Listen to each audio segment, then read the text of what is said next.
Klopp's kids against the blue £1 billion bottle jobs. The statement heard worldwide as Liverpool beat Chelsea in the Carabao Cup final.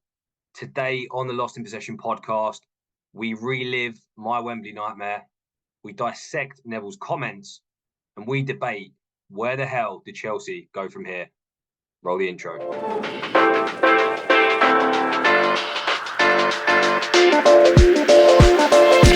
Here we go. Well, we might as well start with Neville's comments. Blue £1 billion bottle jobs. Jordan, did you bottle that final as you've lost your sixth consecutive final in a row at Wembley? Yeah, I mean, 6 in a row is just sickening, to be honest. I'm pretty sure I've been there for all of them as well, so I'm starting to hate Wembley. When I was a bit younger, we never used to lose there, and now it seems we can't win there. So, yeah, tough day. I feel like I'm still in mourning right now, to be honest. It's been a miserable Monday. But I do think the bottle term is a tad harsh, if I'm being honest. I get why, and look, Neville's very good at his job. He's probably been working on that one all week. But the simple reality is, it's not a bottle unless you're, in a winning position.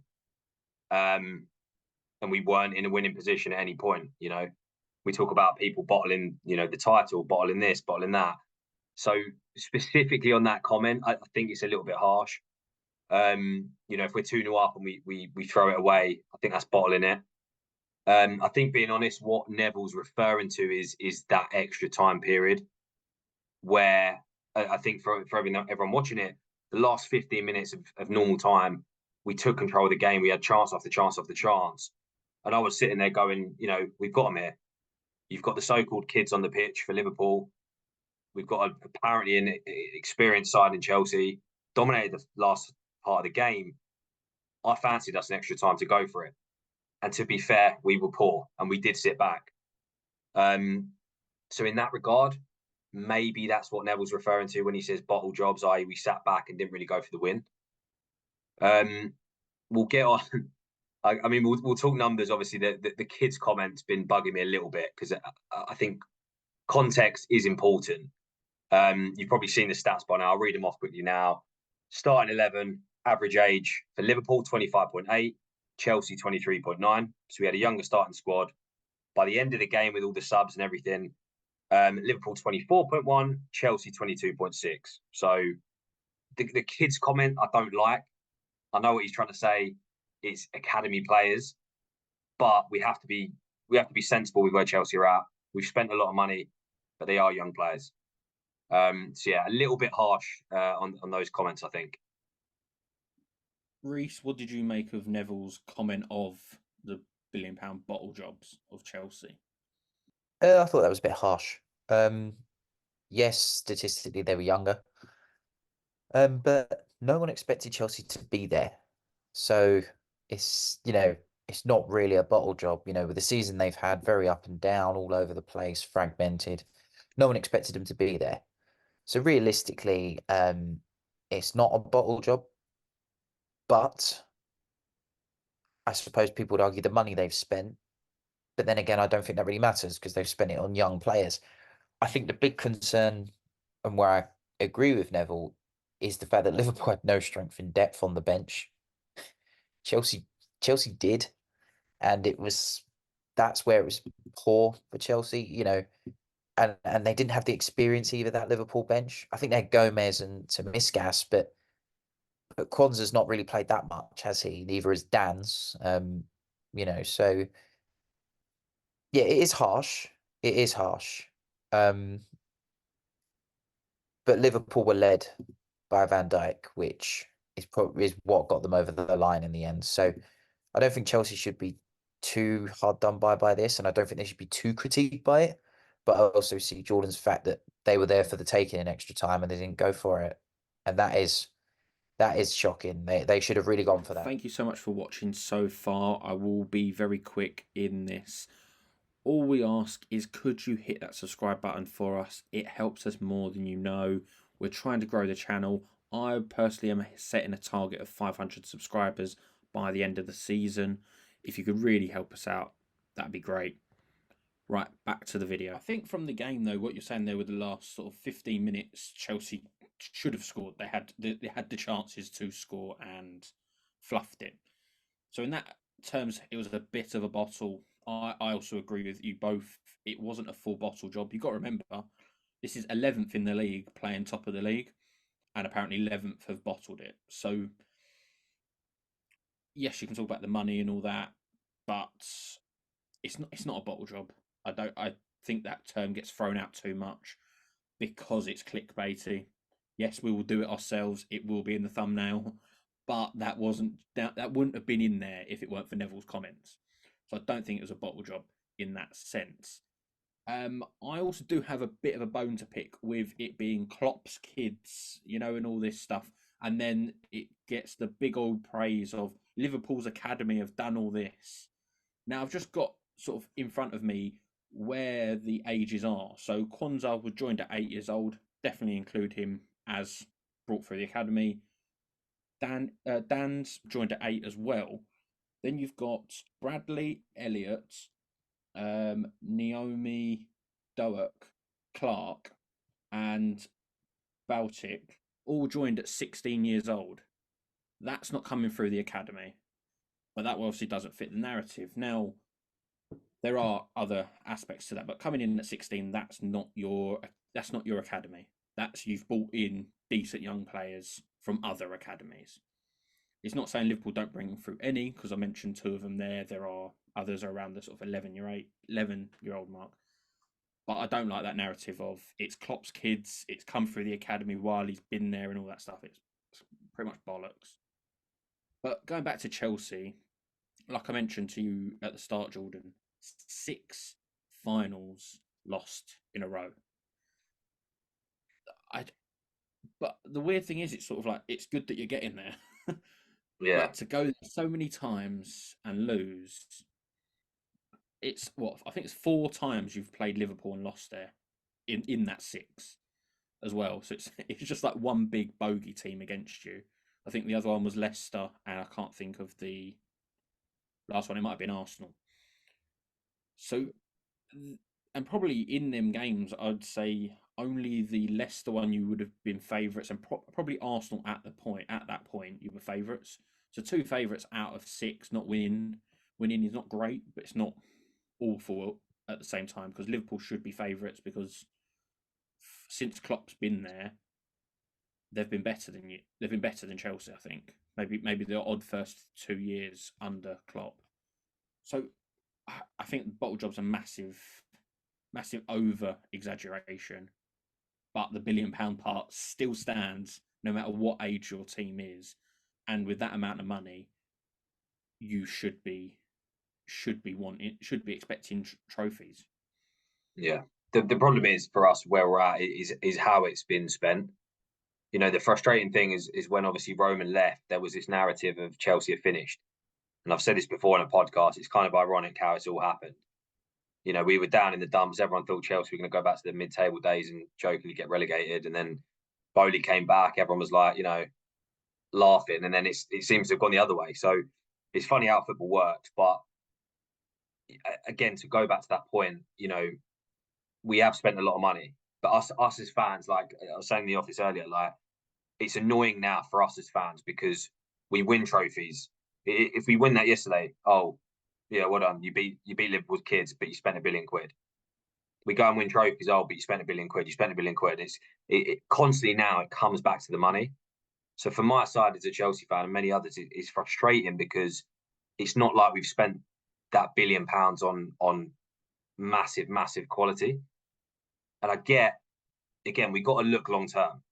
I know we live in this social media generation of Reece said it last week. We all want a project. We all want a long-term project where we can build, but no one actually wants that when they're in the reality of it. We've seen Arsenal.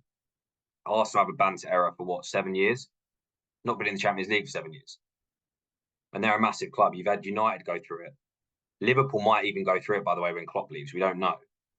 So, you've got to have a little bit of patience and understanding of where we're at. We're buying 20-year-olds. We're buying 21-year-olds. We're buying a bunch of kids. That's the bottom line. They're just expensive kids. And unfortunately, when it mattered, they didn't step up. But performance-wise, let's get into it. Like, for me, I think there was something going around. I don't know. You guys were watching, obviously, from commentary. Apparently, Caicedo was getting a bit of stick off Neville. Is that right? Because I'm not sure what he was watching. Because I thought Caicedo had a great game. It was Enzo that, in my opinion, dropped probably the worst performance I've seen him in a Chelsea shirt, to be honest. I don't know if you guys. I only picked up the second half of it. I was out. I watched the second half. I didn't see him having a go at Caicedo, so it may have been in the first half. Being honest. Yeah. Neither covered themselves in glory, to be honest. But Enzo was probably worse for the role he plays. It's like Caicedo will put in a lovely pass and then do something silly a second after. So it's a bit harsh. I mean, many people have even said your best keeper was probably Petrovic, which probably suggests where that game, where that game went. Liverpool were very good. Let's make that clear. I know we're all talking about Chelsea mainly from your perspective, Joe, but Liverpool were good. Let's not doubt that. Van Dijk ended that game early, so his team can go and do their GCSEs tomorrow. Like, come on, that was a good result for them. And I just think the whole team, you look at the Sterling should really be up for this. I would have thought Cole Palmer would have been a little bit better. They could have been the two to drive it forward. It was poor, let's be honest. Poch again has fouled in a cup final in England, and the pressure will go on him. If he fails to win a trophy at Chelsea, he's probably done in England. I think That's with the worry. I think with the whole what you're saying with Poch not winning a trophy or anything, if you actually talk about Bowley under Chelsea, so I had a quick look at Chelsea's trophies, and since 2005, there's not been a 2-year gap of where Chelsea haven't won at least one trophy. Now we're 2 years into Bowley, and Chelsea have got the FA Cup left, so you've got to play Leeds. I believe you're at home for that. But I would not be. I don't think even you would be putting your money on that on them to win it, because you've still got City in it, still got Liverpool in it, got United in it, you've got Newcastle in it, and at the moment they're all, well, maybe not Newcastle, they've been out of form, but they're still above you in the league. They're all teams that are all teams above you in the league that should be more favourites than Chelsea. So it could be that Bowley has sort of stopped the Abramovich era, and this is now the Bowley era where you're not going to be winning trophies like you have been. And I think performances like what you're saying, Reece, is sort of like Cole Palmer didn't step up. Look, he's probably been your shining light this season for Chelsea, but then doesn't perform in the final. Sterling, by the way, should never play against Liverpool. Him at City, when he was in his best form of his life, playing against Liverpool, and he's awful. He's utterly awful. There's no point him playing in them games. He did score, which you haven't actually mentioned, Jules. I thought you might bring that up straight away. He did actually score, which surprised me. I still think he would miss when he's 10 yards offside in them sort of games. He just has a crap record against Liverpool and United. Wouldn't even bother playing him.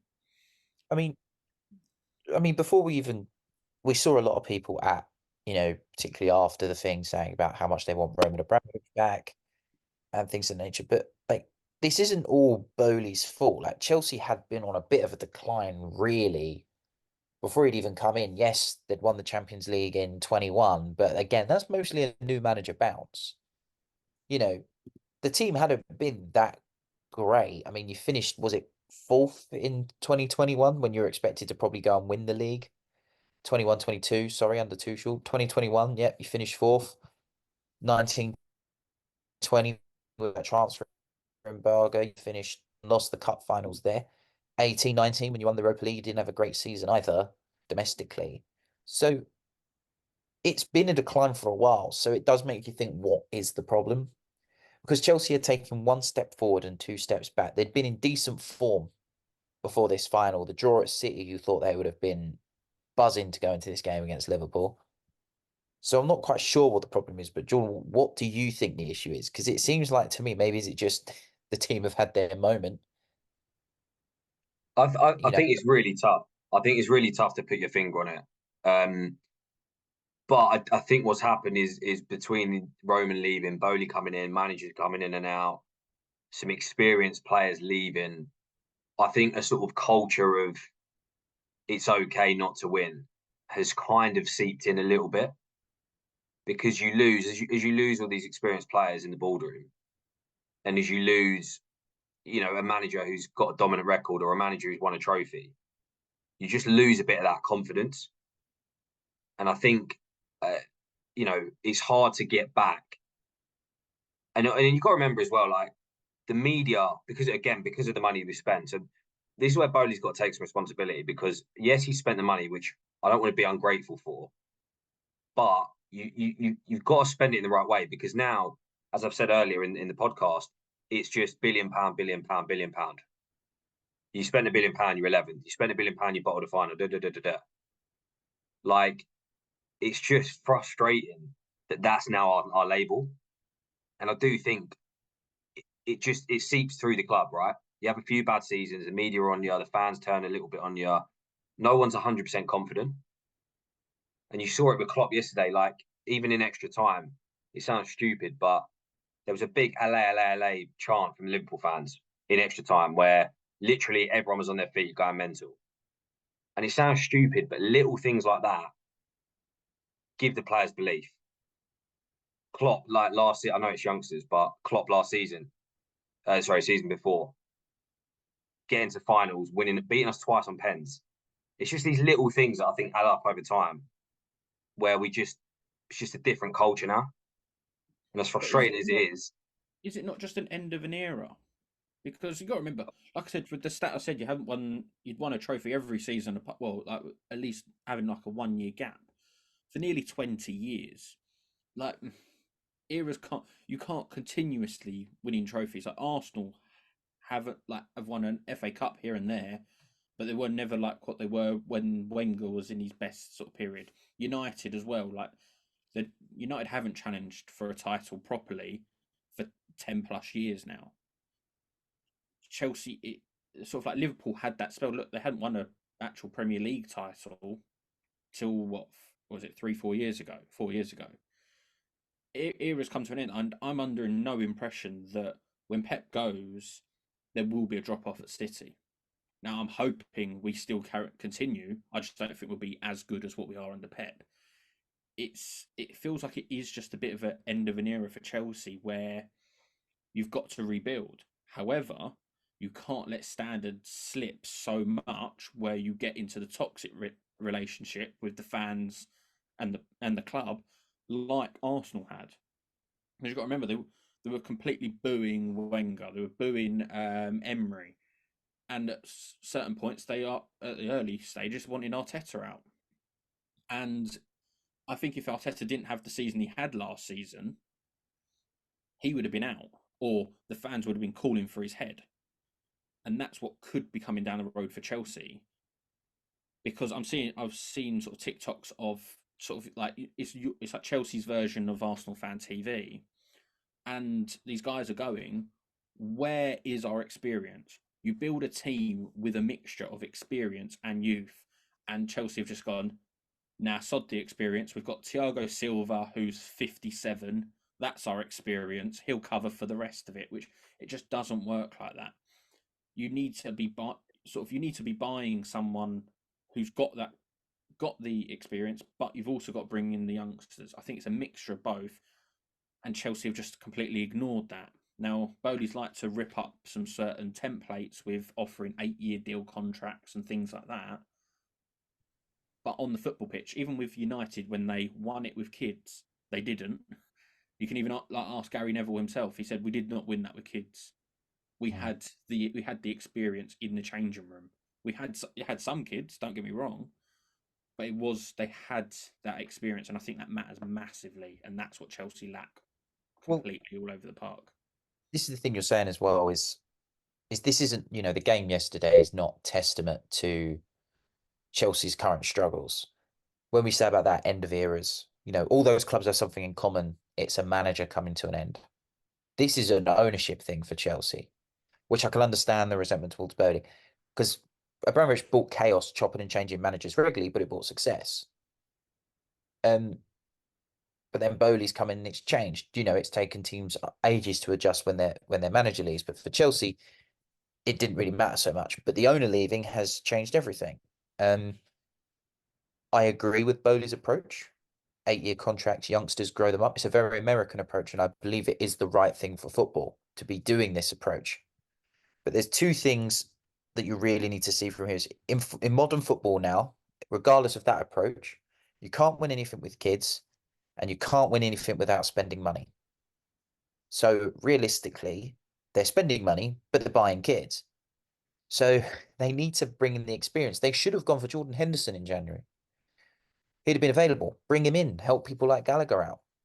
They should have, you know, be looking for an experienced goalkeeper or some, like I said, someone who's just been there and won it. Not Sterling, where, let's be honest, City would have gone on to win those trophies without him. They are now, anyway. You know, they get rid of him and they go and win a treble. They need to look for those players to bring in. Yes, Thiago Silva's great, but he can't do it all on his own.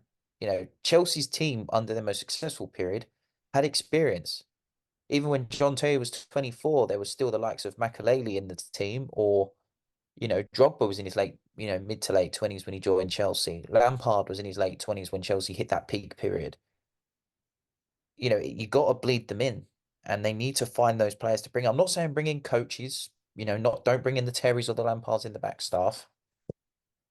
Bring in proper experience at teams that want, because people will sign for them, especially players that are old. They will sign for him because they'll get that contract. You know, if they want to test a resolve for anybody, or I don't know, John Stones, they could probably get him in a year or two. It's weighing out those players to get, and once they bleed those in, the team will start to gel. But it also doesn't help that you've got about 5 players for one position in some aspects, and Poch has to keep juggling them. He should know his starting 11, even if it means cutting someone out. Use your starting 11, you know, and then players can work hard to get a place. But I think that's where they need to be looking, is bring some old experience and go with that approach for now. Yeah, you're right. Bowley's look, I don't want to be that ungrateful fan who's like, look, but Bowley's an idiot. Da, da, da, da, da. But he, ironically, the inexperience we've got in our squad at the minute is kind of, you know, it's ironic because I think it's Bowley's lack of experience as well that's caused these problems, as you said.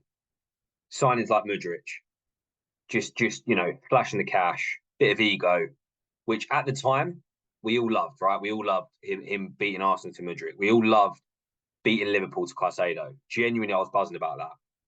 But if they don't then deliver, you've got a massive, massive problem. And again, spending £90 million doesn't guarantee anything. Well, it wasn't 90 mil, but whatever, you know, 115 for Caicedo. Like, overpaying's great and it's a little win. But as soon as it goes bad, like Mudryk, he might be great. You know, he's young. You've got to remember that he's inexperienced. He's been through a lot, but it's not going to happen overnight.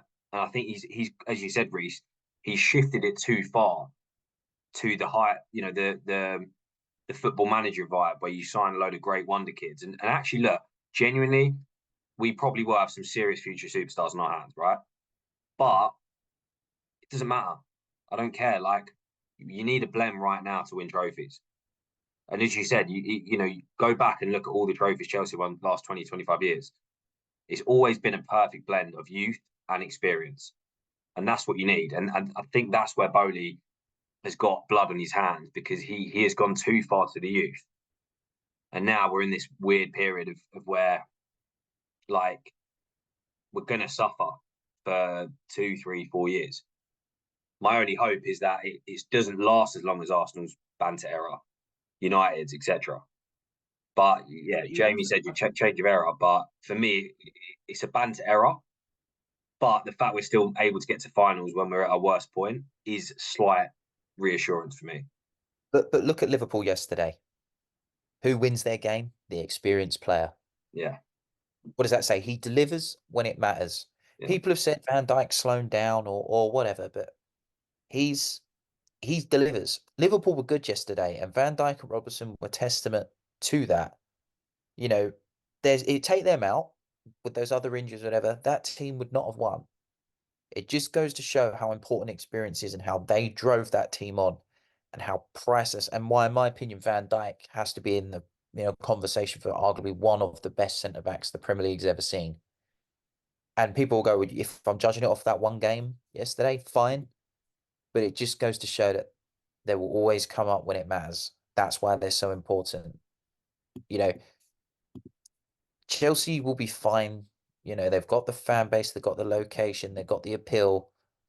They'll be fine. They should be disappointed with yesterday. I think you can say they'll be fine though. But they've been fine. Chelsea are probably the third or fourth. It was argued before of the biggest club in England. They come in 11th, 10th. I don't know where did you finish last season? Was it 11th again? Something like that. You're 11th now. That's just not what a place you should be at. And if you think of Arsenal in their lowest points in the banter era, as you were saying, George, they weren't coming 11th. So it's worse than They had experience. They did have experience. Football was different. Like 6-7 years ago, it was different. The league is more competitive now than what it was even 6 years ago. But they will be fine. They just have to make sure. Obviously, they're playing a gamble because they've got to hope it plays off. And obviously, they're relying on other teams to do it. But if it goes by what it should do, they will get better. It's just, of course, you're hoping that the league doesn't completely transform or does something, whatever. But they will get better. Yes, it's not acceptable, but this isn't the first time. I remember when Chelsea won the league on Conte and then finished like 7th the season after. It's not a huge shock with them going up. I think there is a difference between finishing 7th, which is still a European place, than finishing in the bottom half of the table. Or it can be 11th.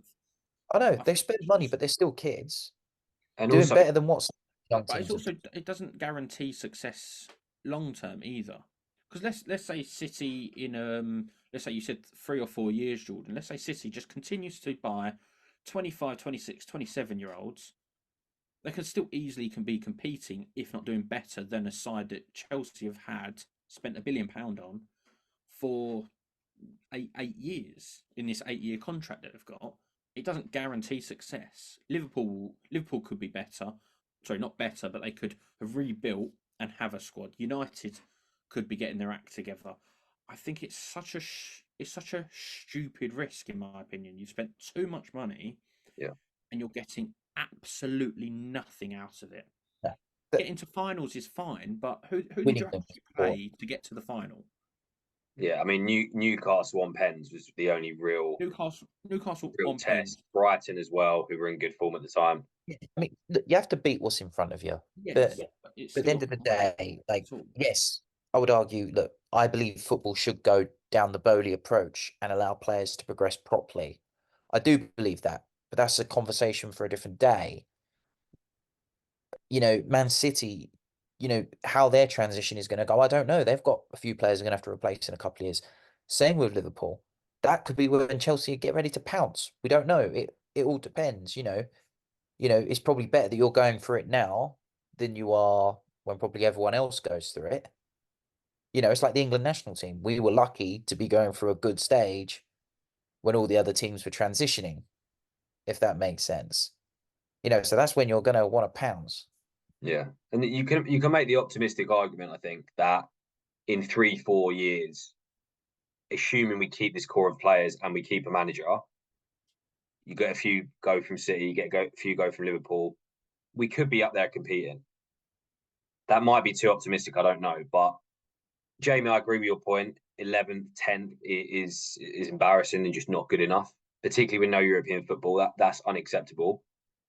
What I would say is if we're around, 7th, 8th, 9th, you've got to remember the standard of this league, even in the last 2-3 years. You've got Brighton now coming through with this great academy. You've got Newcastle have come on the scene, basically a top club now. You've got Villa now who are punching above their weight. You've got even teams like Wolves, Brentford, West Ham. Like the Premier League has, in terms of that mid tier, has improved drastically. I still agree 10th and 11th is just a joke, but I do think that top 4, top 5 finish now, it's getting harder to do. Yeah, like I agree on that. It's harder to do, but I still think if you're not getting top 7 is unacceptable for Chelsea in any sort of stretch of means, and the people who are buying the players. Because let's be honest, I'm not a fan of Poch, and I actually wanted to ask, should he be sacked? But it's not down to him for that, and that's why I think Bowley has to take the heat, because he's the one who's had this idea pretty much, or him and his advisors, but he's employed them. So I think he should be taking it. But yeah, I think get onto Poch quickly. Should he be sacked, Jordan? Because let's be honest, you're 10 win in the Premier League, 10 wins, 10 losses, 5 draws. Not very good being 11th, being Chelsea when he should be improving the team, and he hasn't.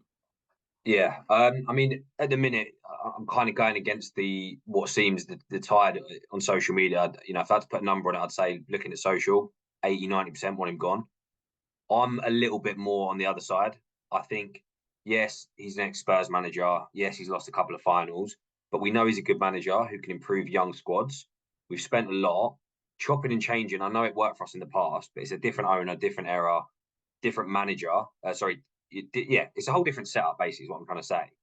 And why bring in all these players? But bear in mind, we've had 10 plus injuries as well all season. You've got this squad, you've got players coming in and playing, going out, 10 plus injuries all season, near enough. And what, you're going to sack Poch after not even a full season? Like, have some common sense. It's not going to go perfectly from day one. Like, you're going to have bumps in the road, you're going to have issues, you're going to have struggles. We're still at our worst point in 20 years, and we've still got to a final, and we were 2 minutes away from a coin flip. If one of those 5 big missed chances goes in, if Gallagher scores that goal, the whole narrative is different. Chelsea's young squad with potential, the academy captain the academy guy wins the game, Poch wins his first trophy. The whole narrative is so different from just 2 minutes and a little Van Dijk header. So I think Chelsea fans need to chill out. You want a project, this is a project. Have a bit of patience. We'll see where we're at the end of the season. If we finish 12th, no trophies, don't get Europe, maybe let's have a conversation. But chill out, let it play out. It's a different era. All right, Reese, quickly, we ain't got too long. Jordan answered a bit too more than what I thought. Should Poch be sacked, Reese? No, if anything, I think he deserves another year. See how he does. He can trim the fat in the summer. He's the perfect man for a young squad. He's a good man manager. He's a good tactician. Forget the Spurs link. Don't worry about that. That's irrelevant to me. Just stick with him. Cut your losses if it doesn't work next season. That may seem like a long time, but you're not going to get much worse than you are now. Like I said, it might be 1 step forward, 2 steps back, but you have improved recently. The odd hiccup along the way, but you have improved. So, it's worth sticking with him for now. And also, I don't see who else is good enough to even come in. So yeah, I'm agreeing on the last point you said there, Reese. I don't think there's anyone to bring in, so give him to the end of the season. I'm just not seeing. I'm not seeing any massive progress compared to last season, because you had decent performances last season, and you have had decent performances this season. I've seen it against my own club twice, so I think it's a bit. There's more you could do as a Chelsea manager. You could have a playing style that looks a bit better, because I wouldn't know really what Chelsea's playing style is massively, but I'd say give him to the end of the season and see from there. But if you go and lose to Leeds in the FA Cup this week, I'd pack his bags for him, Jord. I'd go round his ass, I'll do it. I'll be honest, if we lose that, it's going to get very, very ugly. And it will become 100% basically. And I'll be the only minority saying don't sack him. But yeah, it will be tough to come back from. But yeah, speaking of ends, so that wraps us up for another episode. As always, Chelsea fans in particular, let me know your thoughts. Do you agree with me? Do you disagree with me? And Liverpool fans, you like to pipe up, so hit us up in the comments as well, celebrating your victory. But as always, like, comment, and subscribe. You know the drill.